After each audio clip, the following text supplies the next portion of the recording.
My mommy Lynn is a single parent. Inside, she has this wonderful, kind-hearted woman who always makes sure that our family stays intact, most especially her children. What makes my mom beautiful? For me, her heart. Kahit na hindi niya ako tunay na anak, alam mo yun, never ko na feel na ampun ako. Sobrang selfless niya, binibigay niya lahat sa akin. Never siya nagkulang, sobrang pa.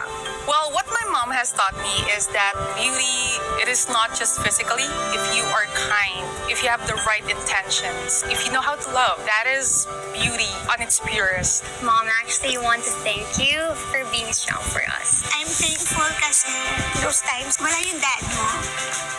You're there for me. Thank you for teaching me what unconditional love is and for shaping me to be the best mom as well. Napakaswerte kong ina dahil ikaw ang naging anak ko. Thank you kasi you treated me like your own kahit na hindi ikaw yung biological mom ko.